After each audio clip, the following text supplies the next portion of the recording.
My mom introduced me to this shrimp grits and gravy recipe, and today I'm bringing you along to show you how I make it.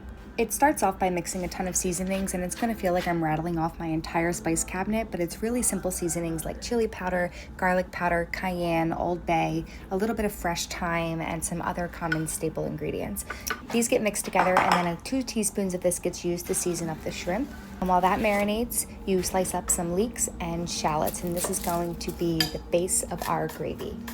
My mom uses tasso ham, but that can be very hard to find, so I'm using prosciutto. I saute this up until it gets crispy on both sides. I remove and reserve it, and then I use the same pan to sear the shrimp until it gets some color but not fully cooked through. I do this with the lid on and off, and it takes about 5 minutes.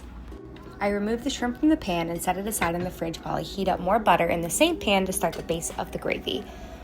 Leeks and shallot gets sauteed until tender, and then the remaining delicious seasoning gets added and cooked for a couple minutes.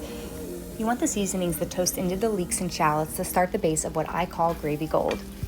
Flour gets added, cooked for an additional minute before stirring in clam and tomato juice.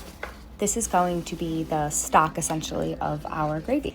This is going to cook for about 8 to 10 minutes, don't mind my poor lighting, until it is thickened enough to coat the back of a spoon like you saw there. And then I add in a little bit of heavy cream, and this is where things get really good.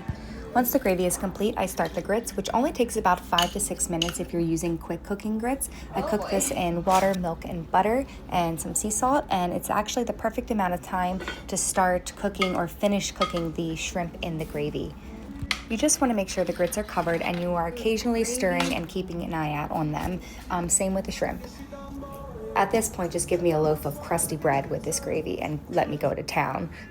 But really, I have a party to go to, and this is how we're going to serve it. You can absolutely serve these separately, but I'm going to just put it all together in one big dish. I top the grits off with a little bit more butter.